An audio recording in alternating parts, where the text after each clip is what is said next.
करे पियो कचहरी मूसां झूर पोड़ो, कननि खां बि घबरो ऐं बेनूर पोड़ो। चई सिंध मुंहिंजी भला ॾिस कीअं आ, जीअं मूं ॾिठी सा अञा बि ईअं आ। अञा बि ताकुन ते मचड़ा मचनि था, अञा भी के कोॾिया कचहरियूं कनि था। बुढ़ा ॿार गॾिजी ख़ुशी मां खिलनि था, अञा ॾोर बैत ऐं गुजारत ॾियनि था। भला बाख वेठे उभारे छॾनि था, सुबुह साण उथंदे बनिन ते वञनि था। ढगा केत जोटे हरन ते हलन था। इहा किरत साॻी जीअं जो तीअं आ, जीअं मूं ॾिठी हुई सा ईअं आ।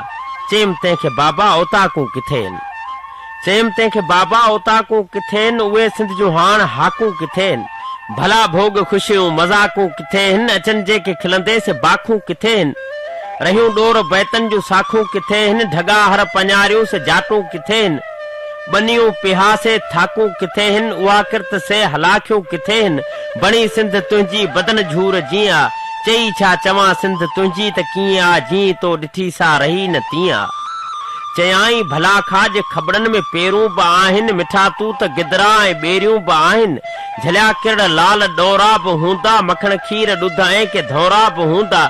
कढिन हेल झलिया सिंगर जाम हूंदा, पली साग ॼांबो थिया आम हूंदा। उहे बोर कजलियूं भटारियूं बि हूंदियूं, चुनियूं चेट सारो मतारियूं बि हूंदियूं।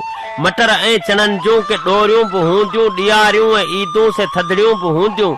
मिठन मोर सांगनि जी ख़ुशी ॾिस कीअं आ, जीअं मूं ॾिठी सा अञा भी ईअं आ। चयमि ॿेर खबड़ूं कटाए छॾियूंसीं, किरड़ ऐं कंडियूं सभु वढाए छॾियूंसीं। बचा लाह लामूं हुयूं तिन जूं सेभी, बुखे पेट ख़ातिर खपाए छॾियूंसीं। भला ॿेर ॾौरा किथां हाणे ईंदा, मखण खीर धौरा किथां हाणे ईंदा। न के बोर कजलियूं भटारियूं बचियूं आहिनि, न के यार डुबरियूं मतारियूं बचियूं आहिनि। रहियो चेट सारो सरो ॼण असां लाइ, ॾुखिया ईद थधड़ी संदाॾण असां लाइ। उहे हेल होलियूं ॾियारियूं असां वटि हुयूं, यार शायद महरम में आयूं।